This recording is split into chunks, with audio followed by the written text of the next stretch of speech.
Assalamualaikum warahmatullahi wabarakatuh. Bismillahirrahmanirrahim. Alhamdulillahirabbil alamin. Wa bihi nasta'in wa la umurid dunya waddin wa salatuhu wa salamuhu ala sayyidil mursalin.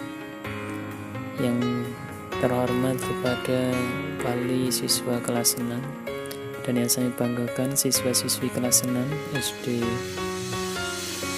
Dan pada kesempatan pagi hari ini kita alhamdulillah dapat berjumpa kembali pada kegiatan pembelajaran yang keempat, pertemuan yang keempat, pendidikan agama Islam kelas 6 pada semester yang kedua. Dan alhamdulillah pada kesempatan minggu kemarin kita sudah menyelesaikan tentang tema yang pertama, tentang surat Al-Maidah dan surat Al-Hujurat, dan sudah dilaksanakan penilaian harian ulangan harian yang pertama. Dan sebelum kita lanjutkan kegiatan pada tema yang selanjutnya, mari subscribe dulu channel ini agar supaya dapat terus eksis membimbing kalian dalam belajar. Dan pada tema pada pagi hari ini kita akan membahas tentang iman kepada qada dan qadar. Dan sebelum kita mengawali kegiatan pembelajaran pada pagi hari ini, marilah kita awali kegiatan pembelajaran ini dengan berdoa terlebih dahulu, dengan harapan semoga apa yang sudah kita laksanakan dapat bernilai keberkahan dan menghasilkan ilmu yang bermanfaat bagi kita semuanya. Bismillahirrahmanirrahim. Rabbi zidni ilma warzuqni fahma. Amin.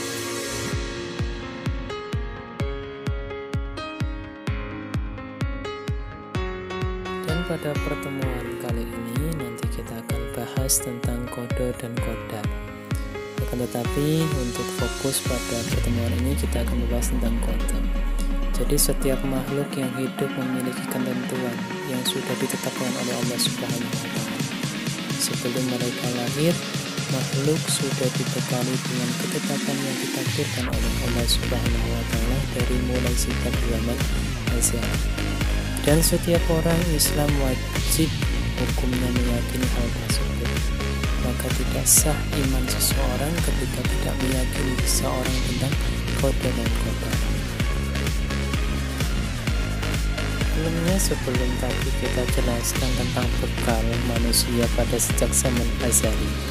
Sebetulnya tahukah kalian apa itu sih qada itu? Nah, itu kita akan bahas terkait dengan qada. Jadi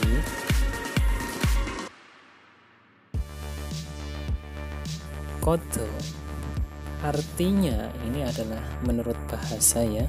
Kita akan bahas secara bahasa dan istilah. Jadi qada secara bahasa memang berarti keputusan. Sedangkan menurut istilah adalah keputusan yang sudah ditetapkan Allah Subhanahu wa taala kepada makhluknya dari mulai sejak zaman azali. Iman kepada qada ini adalah yaitu meyakini dengan sepenuh hati bahwa setiap makhluk yang diciptakan memiliki keputusan yang diberikan kepada Allah Subhanahu wa taala dari mulai sejak zaman azal. Jadi kita gambarkan agar supaya kita dapat mengetahui seperti contoh qada. Qada ini bersifat sangat rahasia. Tidak ada yang mengetahui qada Allah kecuali Allah sendiri. Jadi semua yang terjadi pada manusia baik berupa nikmat atau musibah semuanya merupakan ketentuan Allah Subhanahu wa taala. Seperti contoh qada. Ini seperti ada kelahiran seseorang, kematian seseorang, jenis kelamin, terus keturunan dan jodoh ini sudah diatur oleh Allah Subhanahu wa taala. Setelah kita mengetahui setiap makhluk hidup itu pasti sudah diatur dan ditetapkan oleh Allah, maka ada hikmah yang tersimpan ketika kita meyakini adanya qada. Karena qada itu bersifat rahasia, setiap manusia tidak mengetahui hal tersebut, maka setiap manusia akan selalu berusaha agar supaya dia itu berhasil. Seperti contoh saja, ketika kalian berangkat sekolah, kalian selalu tepat waktu. Ketika memanfaatkan waktu untuk kegiatan, ini akan dimanfaatkan agar supaya kegiatan itu bermanfaat seperti belajar. Terus ketika menerima uang saku walaupun sedikit dari orang tua, kalian tetap menerimanya karena itu sudah ditetapkan oleh orang tua kalian. Ini hikmahnya, kalian menjadi menerima. Dan satu, karena semua sesuatu yang kita sudah diatur, baik itu kita itu mendapatkan nikmat karena itu dari Allah, kita tidak bersikap sombong karena semuanya itu berasal dari Allah Subhanahu wa Ta'ala. Inilah pentingnya kita itu bersikap ikhlas, bersikap meyakini adanya qada dan qadar. Sementara qada itu kita jelaskan sampai perinci. Dan untuk yang selanjutnya, tolong diperhatikan tentang tugas yang kalian harus kerjakan. Karena ini ingat ya, kelas 6 ini adalah musim daring. Kalian itu nanti seperti tahun lalu, kemungkinan bisa seperti tahun lalu, pengambilan nilainya diambil dari nilai tugas dan nilai rapot, maka sebisa mungkin tugas yang diberikan harus tepat waktu.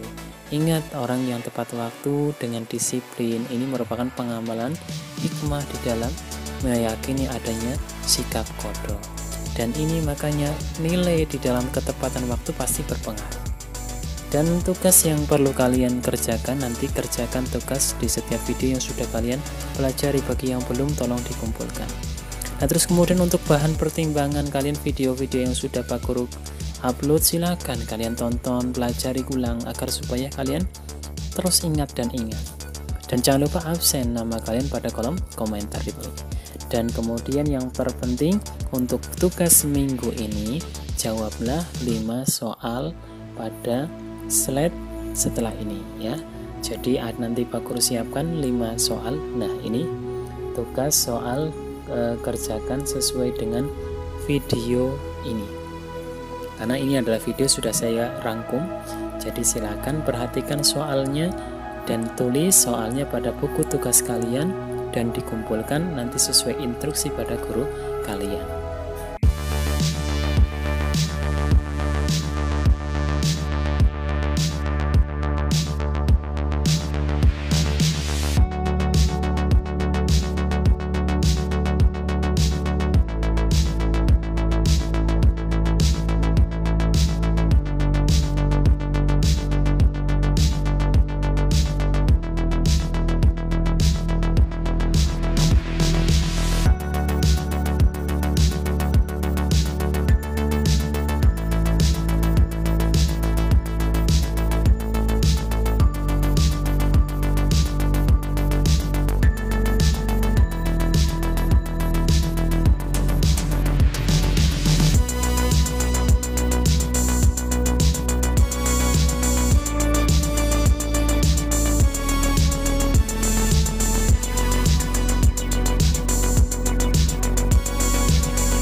demikianlah tugas dan penjelasan materi pada pertemuan yang keempat ini. Semoga dapat menghasilkan sesuatu yang bermanfaat bagi kita semuanya dan menjadikan penambah wawasan kita di dalam meyakini iman kepada qada, dan insya Allah pada minggu depan kita akan lanjut kepada pembahasan tentang qadar.